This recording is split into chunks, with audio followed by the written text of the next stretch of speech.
Welcome all to our Spring 2024 Industry Update webinar. My name is David Arnold. I'm the Executive Director of the International Association of Maritime and Port Executives, IAMPE. It's my pleasure to welcome you to this webinar.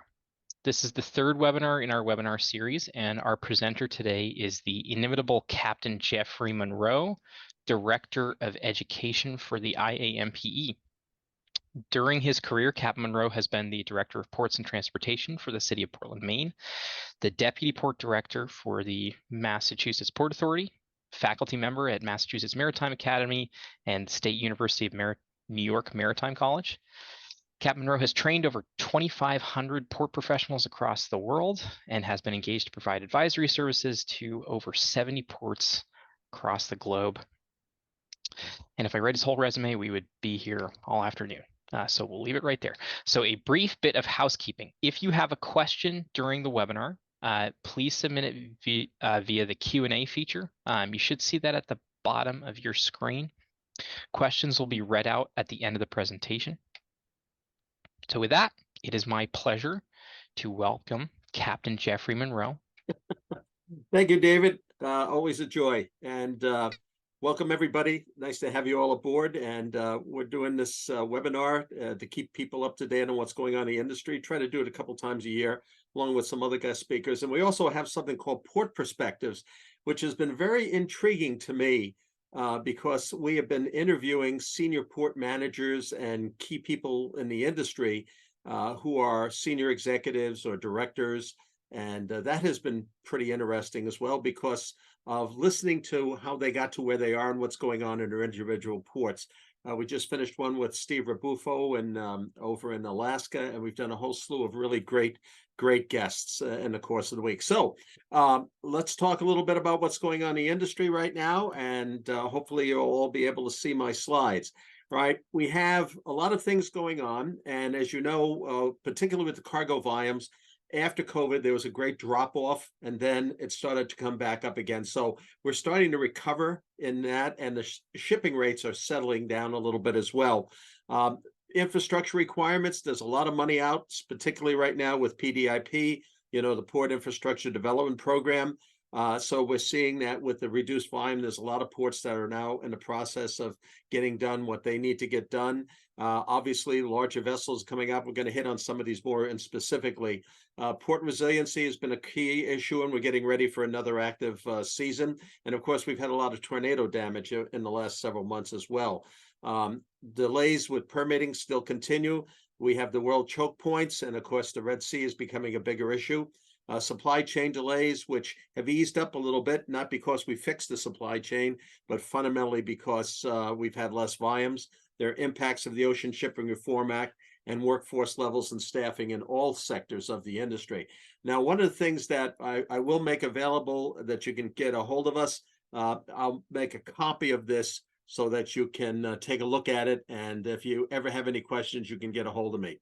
All right, so we're starting to see some pickup in what's going on from the World Trade Organization, early signs of rebound. The other interesting thing about Asia, however, is the fact that a lot of the cargo movement that's going on is mostly occurring in Asia, intra-Asia, between China, Indonesia, Malaysia, Vietnam, places like that. A lot of the smaller vessels are still tied up. They've been idle now. Estimated that 4% of the world's container fleet is idle. We started to see the activation of vessels in 2023. And the other thing is that the biggest vessels are now coming online because the contracts have finally come to fruition.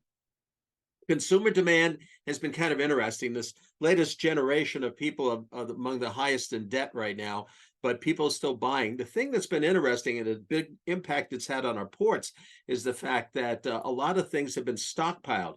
I remember many years ago, we used to talk about just in time. Now we're talking about just in case. So a lot of the warehousing stockpiled materials, Amazon did, and folks like that. And as a result of that, we saw less imports coming over the docks. That is starting to peak up a little bit. We haven't got back to, COVID area, and I don't think we're necessarily will, but looks like we're starting to see some growth in that area again, where things are starting to turn around as stockpiles deteriorate, or get used up here in North America. world trade performance was kind of interesting because we saw that a lot of the merchandise was slow, the commodity movement and everything, but there was some strong movement with bulk commodities and everything. So things dropped off, things came back. We were below trend at the beginning of last year. And now we're back about normal trend, but it's a mix of commodities. It's not just our container trade and it's not just our automobile trade, but it's also our bulk trades and everything. So all of that is sort of got the amount of shipping that's going on right now has remained relatively consistent. Our port volumes were very strong, obviously, in 2021. They softened in 2022 and remain that way into 2023. We are beginning to rebound in 2024, which is good. Q1 and it looks like Q2 is going to be much stronger than it was. We're seeing the port reports coming in that the boxes are coming more and more over the docks. The backup of empties, which were all over the place, that's starting to ease. So we're sending a lot of empty containers back, right? And we're not facing the congestion like we did before. The container rates stabilized, right? We saw things that a dramatic drop back in January, right? And it's starting to pick back up, and I'll show you in a few minutes what that looks like. And the buildup of the retail commodities starting to get used up. So those commodities are getting out into the retail market. And so that is now placing demand again back on Asian trade in particular. And the number of orders in Asia are starting to pick up as well. There are a large buildup of empties in Asia that's been dropping off. There's still quite a few of them sitting there. But normally you look for a nice level in the CACs container exchange in the neighborhood of 0.5. It's still up at around 0.64, which means there's still quite a buildup of empties there. But they'll be utilized as more demand and more control of commodities moving into not only North America but into Europe, because the European ports would had a much more significant drop than we did, are starting to come back as well. Not to the extent that we are here in North America, but they're starting to come back as well. So those empties are getting reutilized as quickly as possible. In January, saw this massive drop off as post-COVID got in here. We saw all these commodities that stopped coming because most of it was already here. All right, but it started to pick back up again. As I tell everybody when I do my courses that to me the main thermometer is what's happening with the World Container Index. All right, so I just looked at it today, and it has been slowly increasing. It dropped down to about $1,300, and now it's coming back up again. And then it went way up again when the Red Sea occurred. We started having problems there, and then it was kind of a slow stabilization. Went from about $4,000 a box down to about $2,700 a box, right? And now it's sitting in the neighborhood of about $3,100 a box, and it's starting to pick up again. And I think this is part of the stabilization of the rerouting of cargo. And even though some of the lines are electing not to go through the Red Sea and instead are going around Africa and stuff. The offset to that is the amount of new deployment of vessels that are coming into the industry. And one would think that would soften the rates. But because of that extended route and that rerouting of cargo, we're starting to see those routes pick up a little bit. And it's not only, and of course, the World Container Index is an average of all the rates worldwide. And as we can see in different locations that the rate costs are up in various areas, the composite index is up. And what we're seeing moving from Asia into the United States is picked up as well. So people are paying higher rates on the transocean shipping of cargo, whether it's going trans-Pacific, transatlantic, or even if it's going westbound through the Suez Canal. To get off containers a little bit, because everybody likes to get focused on containers, right? We have the dry bulk demand outlook, which in Q4 was pretty good. There was a drop off in some commodities which dragged it down, but a pickup in other commodities. And this is a pretty good estimate. This is from IHS. And when looking at those numbers, we begin to see that, yes, obviously overall commodities are down a bit, but for the most part, we're starting to see an increase in the vast majority of all dry bulk cargoes moving. And of course, we're continuing to see oil remain steady in the import and export of oil. We're exporting a lot of oil. We're importing a lot of oil as well. It's running around $78 per barrel right now. And that has stabilized a little bit as well. In fact, it's actually dropped a tiny bit. All right, the world shipping counts. And another thing that we look at to see what's happening in the industry is what's happening with vessels. And there's a lot of vessels being scrapped, but there were a lot of vessels that are new coming online. So the counts that we've gotten from Statista basically show us that the number of vessels in all categories is up, which means we're seeing a lot of new builds come online. And we're also starting to see more of the bigger vessels being deployed. Ship orders, a lot of the ships were flush, the shipping companies were flush with cash. So they had to order a lot of new vessels. A lot of those big vessels are coming, as I said, online right now. But here's the interesting thing about this, right? We always talk about, we got to be prepared for the biggest vessel. And as I've often stated, we're not going to see 22,000 TEU ships coming into the United States or into Canada for that reason. But right now, there are about 16,000 TEU and below size vessels that are on order because the cash that was made during COVID and stuff and the contracts that were put out. And China is building more of these ships than they've taken a lot of that work away from South Korea. But the thing is that they're adapting to the market as they oftentimes do, and they recognize that you're not going to be moving these mega ships into North America. So there's a lot of these handy size vessels that are 16,000 up to 18,000 in some cases, but in that 12 to 16,000 TEU range, which will be the primary vessel that comes into the States. A lot of these new builds that are coming out are now starting to be deployed. They're coming out of the yards. So it's increasing the capacity that's available, right? And it's impacting, I think, to a certain extent, the alliances. But the other thing is that one would think that with all this additional capacity, that it's going to drop the rates down. Well, the Red Sea has counterbalanced that a little bit. And so that's what we're seeing on the other side. So even though we have a lot of new capacity out there, we're also seeing that the Red Sea issues are forcing the rates back up again. All right. Biggest ships in the world right now, the Irenia, the OOCL Spain, the One Innovation. So these are the top 10 vessels. And I don't think they'll be coming to a port near you, but we will see them on that pendulum service back and forth between Asia, obviously, and Europe. The question is going to become, are they going to be going around the Cape of Good Hope, or are they going to be trying to get through the Suez Canal? They can fit through the canal if things settle down a little bit. We've noticed that, there's been a little bit of a pickup in the attacks in the Red Sea, but they're not using really ship killers. They're more damaging vessels than they are anything else. But we have a huge deployment of multinational naval vessels out there that are shooting back. The Everlot was the first one that slipped above the 24,000 TEUs. And you can see, the thing that's interesting about these ships is they don't dramatically increase in length or width. What's happening is they're getting, stacking higher and stuff. And you can see the vessels themselves have got now the grids on top of the deck and everything like that to stabilize the vessel. This was the world's largest super ultra large container vessel in service. No longer. It's been outdone because OOCL and MSC have both looked to deploy vessels, and it became very quickly. And the thing that's interesting about it is that they're not necessarily hugely bigger, a little bit wider, obviously, but they're stacking higher.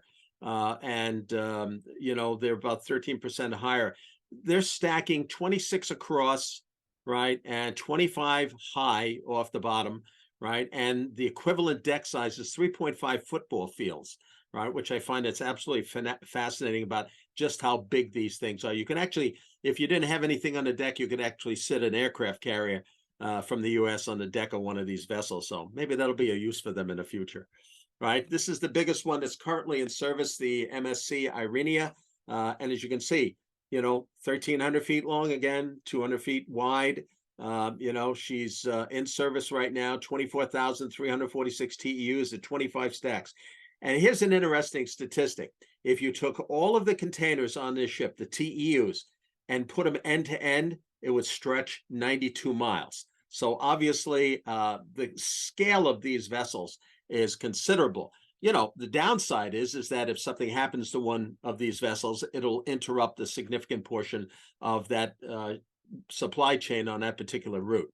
Right. And as we mentioned, you don't see a lot of cost benefit to the shipper after 18,000 TEUs because obviously the ports are adapting to it. We have to develop our rail infrastructure, our roadway infrastructure, our land space, dredge our harbors. And even though the ocean carriers are going to be saving money, the ports are going to be, spending more money to accommodate these vessels. So at the end of the day, that's going to be passed on to the shipper. So we're going to see higher port fees as a result of all of that. The other thing, as I say, too, we always get concerned about the fact that if there's an interruption in one of these large vessels, you're talking about 24,000 TEUs that all of a sudden have stopped short in the supply chain. This is about the largest size, I believe, we're going to see in the United States. This is the Benjamin Franklin class, or Amerimaxes, as we refer to them. It's about 18,000 TEUs. Not too many of our harbors in North America can take this. Prince Rupert can. I think Norfolk and some of the other folks will be able to take these ships at different load levels and stuff. But I think this is about the reasonable side. And this is also the largest size that go through the Panama Canal. So we're seeing that more or less moving in. So this is what we'll be seeing when we come in. And I find it's fascinating. One of these ships will carry 90,000 pairs of shoes. That's how big they are.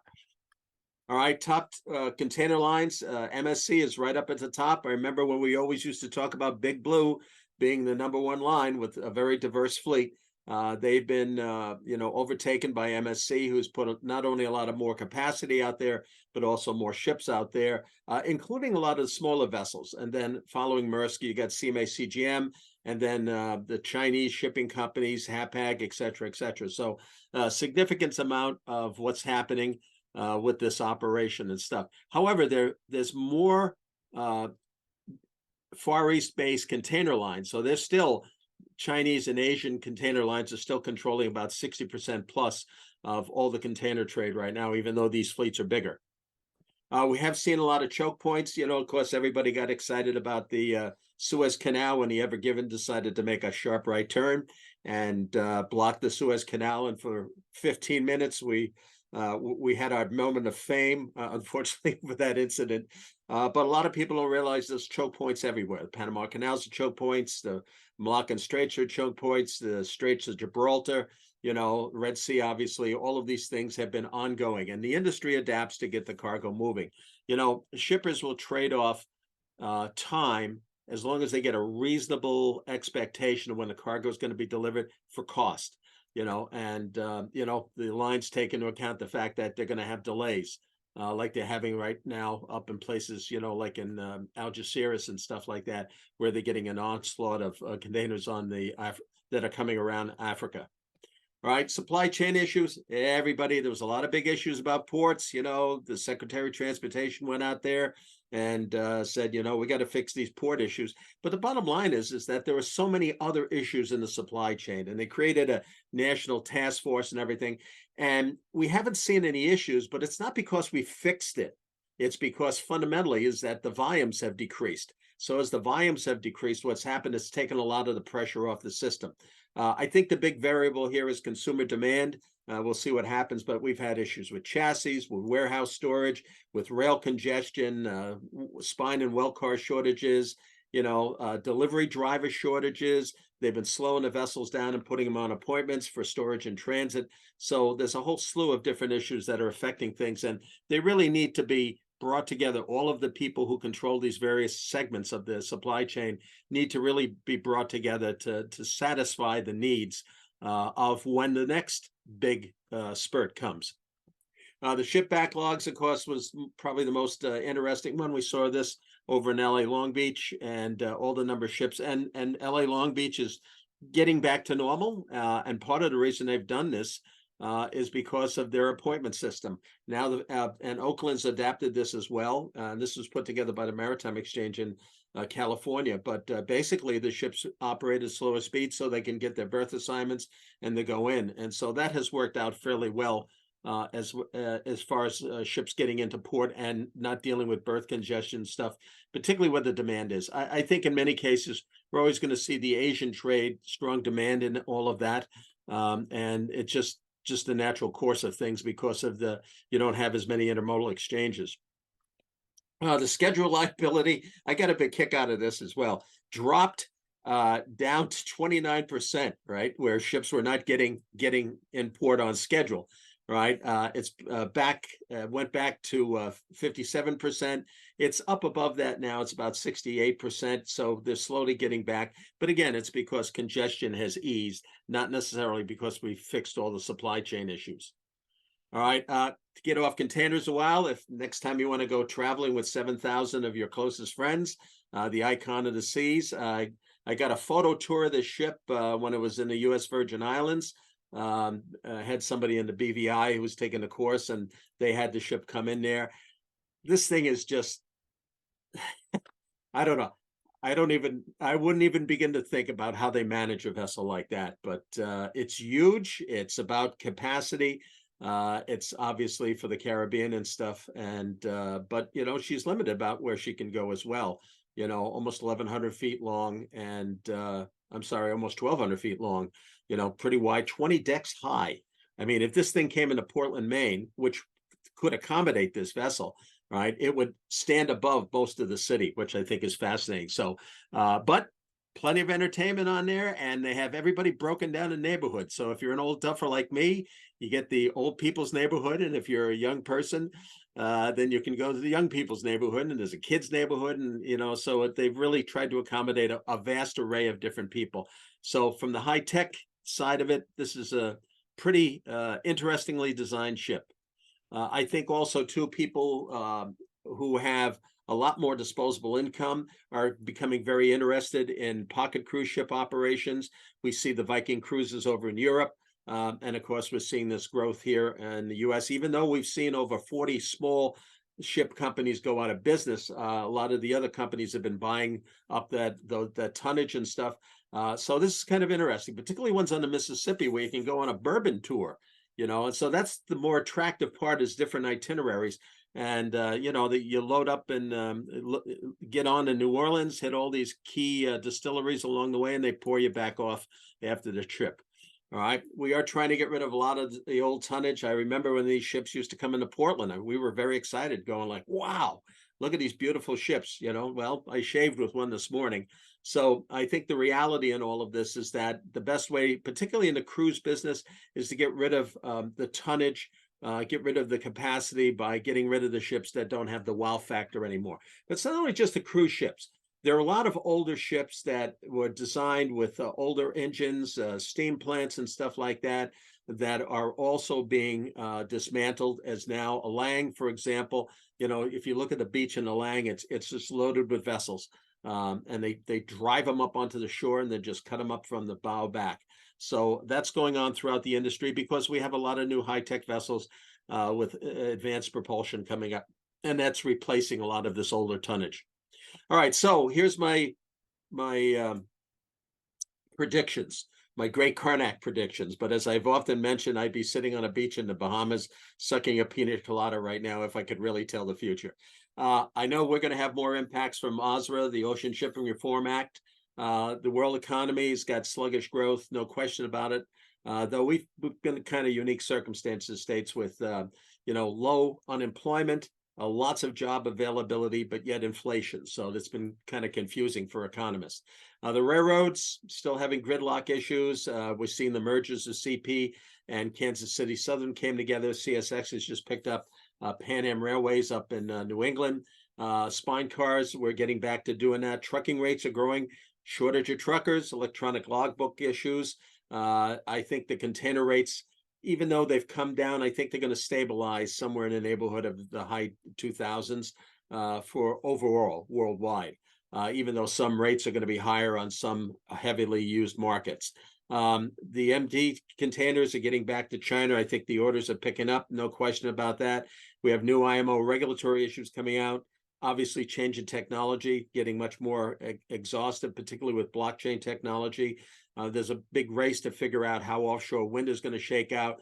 It was going along great for a while, and it's kind of, stalled a little bit because of just the cost of getting it permitted and everything like that. I think we'll see the ocean carriers consolidate more. Operating costs for these ships are going to be up higher. Fueling, everybody's running around trying to figure out the right fuel, and ports are trying to figure out that too. Charter rates, there's a heavy demand on our both the liquid and dry bulk vessels, so that's going to stay fairly decent from the industry's perspective. Got new environmental regs, we got cybersecurity issues. We're dealing with autonomous vessels, even though I don't think it's going to be widespread in a lot of our big ship operations. Our ships will be semi-automated, but not for completely. Port facilities are expanding, and world port controlling interests, which is kind of an interesting case, which I'll show you in a second. All right, we know the Ocean Shipping Reform Act got passed. A lot of fines have gone out from the Federal Maritime Commission against the lines, and it's kind of going back and forth a little bit. But they've issued almost $3 million in fines to ocean carriers. And they have now the authority of Congress behind it, because the Federal Maritime Commission was developing new administrative laws, and then Congress came in and said, yep, we're going to give you the ability to do that and expand it. So the big thing about the Ocean Shipping Reform Act, it's made it much easier for a shipper to complain and file a complaint against an ocean carrier. And not all of the complaints have won, but a lot of them have. All right. The big question now is for fueling. If I'm a port, which fuel should I focus on?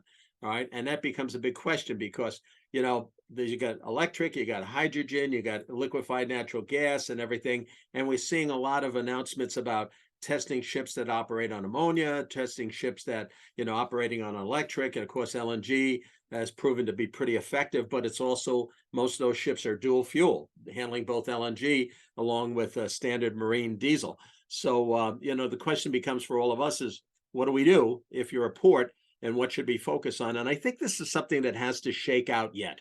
All right. I don't think I'd race right away to all of a sudden try to figure out what type of fuel we need to provide for vessels. The industry will figure that out, and then we'll do a little catch up, but we'll get there. All right. Europe is putting in some significant emission controls, which will eventually work its way over into the States, and it's basically controlling the amount of carbon dioxide, nitrous oxide, and methane. Right, and these are the reduction amounts that it has to be for all the vessels in Europe. So whatever Europe starts heading down that direction, we eventually catch up with it. So we're going to be having to deal with this somewhere in the future. But it doesn't come without cost. And one of the things that was projected was the fact that you can add, for example, $90 per TEU just trans-Pacific, right? And depending on the type of fuel, it's going to be more expensive to operate these vessels because of the cost of fuel, the availability, and everything else. So it does have an impact. There's no question about that. Question is, where's it going to settle in? All right. And of course, we've been looking at zero emissions of the ports. I know a lot of the ports are actively trying to head in that direction right now. A lot of them are shooting for, being a zero emission port, which is great. We don't like to put junk in the air. Right. We're looking maybe at, most of the ports are saying somewhere around 2050 by the time everybody's kind of there. Everybody was very excited about electric. Electric has proven to be a bit problematic in regard to cycle times, in regards to power output for the equipment, and certainly up in cold climates to getting up to full charge capacity on electric batteries. So they've had to buy additional equipment. So with smaller equipment, probably not going to be too bad, forklifts and stuff like that. Becomes more problematic when we start getting into things like RTGs and everything. And then, of course, there's a kind of a good look right now going on with hydrogen. And hydrogen is fast to fuel, had a lot of power behind it, so the engines can work very effectively. Maintenance costs a little bit higher, but the big thing with hydrogen is availability. And are we going to be able to get the hydrogen fuels, pretty much at any of the port areas and stuff. All right. There's also a lot of issues with safety. And one of the things I find that's very fascinating is that a lot of ports don't recognize what their bollard strengths are, what their landing weights on their piers are. And as you walk around, you don't see the type of safety notices out there that really need to be. So I would encourage all of you who are port managers to make every effort, because we have so many people coming on to port facilities that are really not familiar with our facilities. Let them know what's going on. Communicate to them. I always think that you see too many signs. Well, show me a sign and let me know what I can do there. I don't want to guess. All right. As I mentioned, we had a lot of weather issues. This is something did in the Port of Little Rock, which I thought was pretty good. They have a lot of tornadoes out there, and they took these TEUs and put them into strong cement foundations and put steel doors on the outside. And basically, if they get a tornado warning, which can happen like that, right? Everybody can go in there and they lock themselves in until the tornado is passed. And they've got several of these all around. And I think that's an absolutely brilliant idea for tornado prone areas, particularly in our inland ports and everything. There's another issue that popped up, and this was a result of what happened with Grimaldi lines. Just there was some confusion about the use and utilization of the international shore coupling. I encourage every port, every terminal operator, understand when a vessel comes in where the coupling is located, how the coupling is used, and make sure your fire departments understand this. All right, this is a regulated piece, and that's the symbol on the bottom left-hand side there of where the coupling is. But know where it is, because if you do have a fire aboard a vessel, right, then the fire department's going to respond to that, and they should be trained under the Code of Federal Regulations. Right, they need to be trained, and I don't mean taking them for lunch on board a cruise ship. I mean training them and doing exercises. But make sure that every vessel comes in, that a terminal operator, your ports, that personnel know exactly where that international coupling is located. All right, under firefighting and salvage, under 33 CFR 155, you have to train your firefighters. So this is where the port authorities need to step up and say, yeah, we're going to do this, and we're going to do this effectively. Also, under Open 90, there's salvage and marine firefighting, which I think in many cases, people have gotten complacent about this. If a ship has a problem, they're supposed to have arrangements made with people who can provide salvage services and firefighting services. And that's something that needs to be looked after with these various vessels and stuff. And if you're an ocean operator, and I know we got a few operators on here, pay attention to this and make sure that your agreements with salvage tugs and stuff are up to date. And as far as the training is concerned, be proactive, ports and terminals, and bringing your firefighters down and letting them see and letting them understand that fighting a fire on a vessel is a lot different than firefighting ashore. I remember back when I got out of the academy, just before Noah sailed the Ark, we talked about the hub and spoke system, and for many years it kind of drifted along. Nobody ever talked about just having a few ports being hubs. What they really talked about was the aspect of hub ports emerging, and we do have a lot of hub ports that are there already. So you're going to have these 22 and 24,000 TEU ships that'll transfer cargo to smaller vessels, that'll be handy sized vessels that come into North America, then to even smaller vessels, which will do some feeder services, and then to container on barge. So, this is going to be part of our hub and spoke system, and it's coming to fruition, and it's being driven by the lines because they're the ones that are deploying this. And of course, everybody, the airlines have been using this for years, and it's finally coming into our neck of the woods as well. I think the marine highway system is going to continue to merge. I have to give MARAD a lot of credit for designating these highways and putting marine highway projects in place. And I would encourage folks to, while the money is available, get out there and see if you can develop partnerships with other ports, big ports, small ports, whatever, see if we can get stuff off the highways and get it onto the waterways. Also, because of the pipeline issues and stuff, we're seeing more and more crude oil that's moving by rail. That's going to continue fundamentally because even with these new rail cars that were developed, which are safer, the bottom line is that crude is still moving. We're a huge export of crude, and that's a two hazmat move, right? Because the first move is the mixture of the crude oil with a vehicle to keep it to flowing, and then they extract the vehicle and send the vehicle back for reuse. So that's going to go on, and obviously pipelines, I think, are the most effective way to do it and the safe way to do it. But the industry is adapting, and if we don't have pipelines, they're going to move it by rail. All right. Obviously, we're all familiar with this issue, and Poor Jonathan Daniels, who took over as the port director up there. I think he was on board 6 weeks when this happened. Very unfortunate incident, and I'm not going to speculate on what happened, though I've seen a lot of armchair sailors who have. Bottom line is this: as a port authority, get out there and look at your infrastructure, all right, and take a check on it, because quite frankly, after the Tampa bridge came down, the Skyway Bridge, the AASHTO put in a lot of new regulations and stuff for new construction and recommendations for retrofitting. And my belief in all of this is that if the retrofitting had gone on at the base of this bridge, it would have at least offered a level of protection, or maybe it wouldn't have been as catastrophic. So take an opportunity, talk with your folks at your ports, your DOTs, the Coast Guard, the Army Corps, and make sure your bridges are protected. All right. And I know there's a lot of ports out there where the bridges are just fine, like the port in New York and New Jersey is excellent. All right. No issues there. All right. But, there are a lot of other ports that there are issues. And I've been on some of those bridge projects. All right. We looked at world tons at the end of 2023, and this is when we get the most up-to-date numbers. And you can see a vast majority of ports, except for Singapore, Australia, and the Netherlands, are China, China.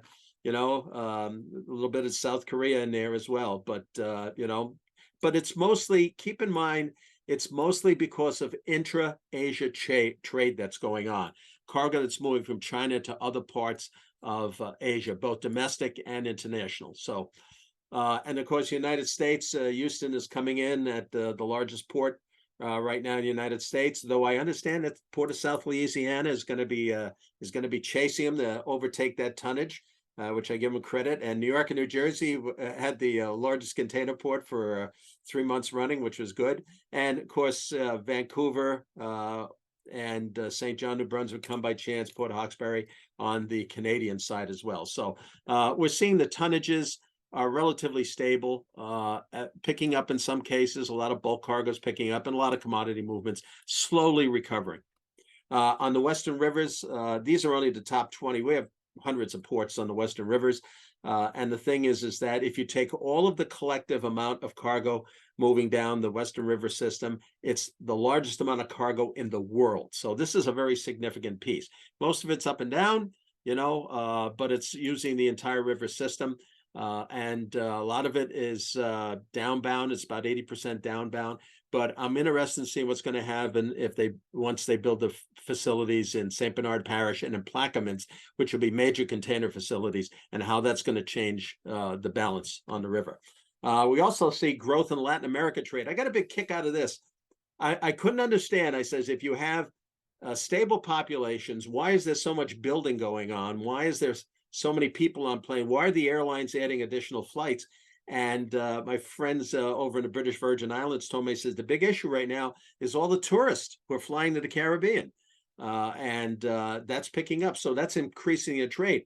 The populations are stable, right? And the demand from the population is stable, but it's actually the amount of people who are coming in to visit. So I think that, and I could tell because every plane was packed coming in and out of the airport in BVI. The cruise market, is rebounding as well. It's getting stronger. A lot of wow factor, as I mentioned, with the new cruise ships and stuff. So that market, I think, is going to continue. I see a more domestic growth than international growth, particularly when you're getting into areas like the Med and stuff like that. But, European growth has been strong, and so has the cruise market, and the States are picking back up again. And at places like Australia, we're starting to see some growth in that as well. All right, here's the interesting thing about marine operators. We're seeing more of the logistics chain related to ports being handled by a smaller group of ports. If you look at PSA International, which is the Singapore Port Authority, then you got China Merchants, you got China COSCO, APM, which of course is Danish, Hutchinson, and TIL. So they have had very big increases in the amount of key facilities that they've picked up in the course of time. And one of the things that I'm finding is that the carriers are getting more and more control over very specific portions of the supply chain, the international supply chain. So, OOCL, for example, could control key elements of the supply chain where they're going from using double OCL ships going to double OCL ports. And it was interesting because I mentioned this to a friend of mine who happens to be in the National Guard and who spends a lot of time off back and forth to Europe. He mentioned, he says, yeah, we've been watching it. He says, we do know there's a lot of other ports out there that, we think that there's pretty good free activity, but we do know this is happening.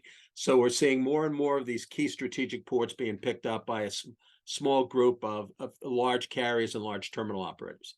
All right. And of course, the Singapore Port Authority has been fairly significant. They've done their full build out, headed for 2040. Phase 1 has been done. I don't think the Thai Kral Isthmus Canal is going to happen. Just like the canal that was being proposed, the second canal in Central America, that has been put to bed.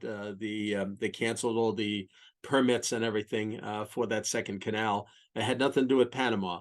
So that one's put to bed as well. But, Singapore Port Authority has been very aggressive in what they've been doing. 10% global growth. They're the largest operator. They picked up Halterm's contract and then Sears contract. So in essence, they control most of the Port of Halifax now in container market. They bought Penn Terminals back in 2019 in the Port of Philadelphia, and they're a major investor and manager in the Port of Mariel, Cuba. So I think they're looking at strategic growth. And of course, Singapore is different than in the Chinese operations. But they're looking at a good portion of controlling these key elements, as are most of the other big terminal operators as well. These are the biggest container lines, as you can see, the sort of back in 2022. And back then, Maersk had a huge piece of it, and now that has shifted. So we're starting to see changes in this portion of the industry as well as compared to what I showed you earlier. All right, these are the top 20 container ports. And again, Shanghai, Singapore, Ningbo, Shenzhen, Qingdao, Guangzhou, Busan, right? Most of them are Asia, but a lot of it is intra-Asian trade. Rotterdam comes in at the EU. And then if you look down, you got Los Angeles, New York, New Jersey, Long Beach in the North American side. Top container ports, obviously LA, New York, and New Jersey, Long Beach. If you put LA and Long Beach together, that's 18 million TEUs, right? Houston is right, it's chasing behind. Norfolk is picking up considerably. I was in Norfolk recently teaching and very impressed with all the things that they're doing down there, particularly their offshore wind components. Seattle, Tacoma, which is work, Charleston, Oakland, and Jacksonville, all of those are in the mix. Panama Canal, their big issue, obviously, is the water depth, which I'll talk about it, but, their amount of transits that are going through a canal dropped considerably because of the water levels. The new locks are operating effectively, but still, like anything, it takes a little time to shake out all the issues, but they're using a lot of water, even though they're recycling the water on the new locks. Suez Canal, I think most of the issues have been cleared up with that. They did double lane it. They're looking at further improvements and stuff. So it's not the Suez Canal that's the issue. It's the issue associated with the Red Sea, right? And they were doing 60 ships a day average. And of course, that's cut in half, as the Panama Canal cut in half, right? It's actually cheaper to go through the Suez Canal than the Panama Canal because you can move bigger ships through that. And we looked at that study and we could see that it was cheaper on a 15,000 TEU ship going through the Suez Canal than going through Panama because of the toll issues. So the impacts, got low water and transit delays in Panama, and Suez Canal is the hostile environment of the Red Sea. And if any of my friends from the Navy are listening today, would you just solve it? Because yes, we always worry about trade, but I'm also worried about the fact that innocent merchant mariners are getting killed out there, and that's unfortunate. So we are dealing with blockchain technology. It's coming your way, and basically it's supposed to make it smoother, not only the transactions, but the transfer of title, also payment of fees and everything like that, the making of the arrangements. So we're seeing that head in. And of course, most of everything that we do nowadays is tracked by computer anyway. And of course, I'm absolutely assured that this thing is totally hack proof. So I say that with cynicism. No doubt, a bit of cynicism. All right, a lot of federal grants out there, 2.25 million for PDIP, which goes through 2026. Right now, you got $450 million of it. There's a new funding opportunity, which was published back in March 8th, and the appropriations for an additional 50 million for FY24. So money's out there. Take advantage of it because we don't know what's happening in November. All right, terminal automation, we're getting there. I'm seeing more and more automation, and it's working very effectively. I was very impressed, I have to say, when I was in Norfolk and also in New York, with how the ILA have adopted to this technology, and dealing with a lot of this new technology and these control centers and stuff like that. Of course, the other thing I noticed is that most of the ILA guys are young, so they understand and they are very comfortable with high tech. But I was very impressed to see how efficient and how effective both Norfolk and the terminal up in Liberty Terminal up in New York was working in my recent visits. Right? Yeah, we're going to see autonomous vessels, great for law enforcement, great for firefighting, great for patrolling. The lines tell me that you will never see a mega container ship or any mega ship operate without people aboard, because the bottom line is just the cost of insurance would be way out of control. All right, there are two vessels that they've tested out there, the Era Birkeland, which carries a whopping 120 TEUs, operated fully, autonomously, and then the Z Fei, which was built in Qingdao Shipyard, which is carrying about 300 TEUs, and it's all autonomous.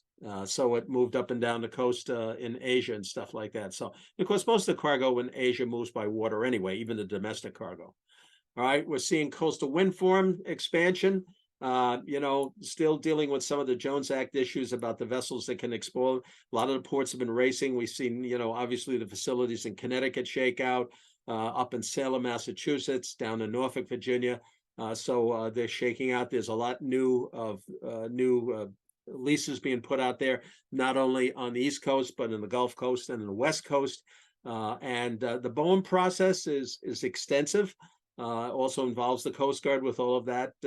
But bottom line is it's, like everything, the more delays, the more expensive. And it's caused some people to have second thoughts about all of this.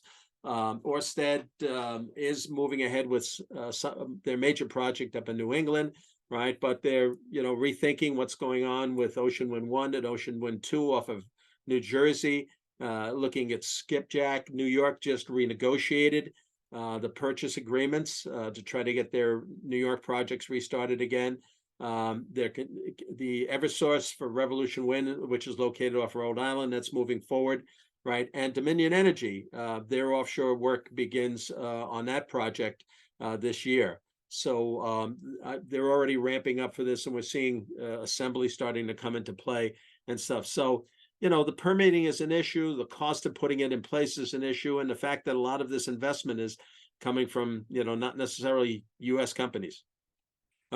Connecticut has moved ahead with their project and getting that. They've taken their first deliveries, and this was a major win for Connecticut in putting this new facility in New London.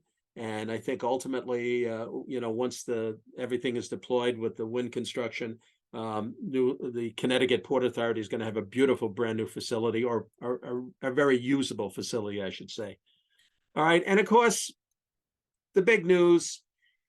Yes, Titanic 2 is back on track, which has got me very excited because I'm looking to book a ticket on there. I'm thinking, I kind of even look a little bit like Capt. No, I don't even want to say that. Right, but any of the Blue Star line, but it's been fits and starts. But the Australian behind Blue Star line has announced that it's back online and construction is getting restarted. Not that it ever started to begin with, but I assume that everybody aboard is going to get a Gumby suit. And the other thing I find it's interesting is that Newfoundland, they're actually looking at rehiring the people to build that new iceberg. So I think that'll be positive as well. So I didn't hear any laughter there, but that's good. Anyway, all right. I know I moved very quickly through this, and I probably missed something that maybe you're particularly interested in. But as I always say, if you ever have a question, all right, all our members with IAMPE, and even if you're not a member, if you have a question, send me an email. And if I don't know the answer, then among our 2,500 people who have sat and listened to me pontificate, there's somebody who always does. All right, so we can always find that neck of the woods and everything. So I'm impressed with I actually got through that in less than an hour. Fantastic. Thank you, Captain Jeff.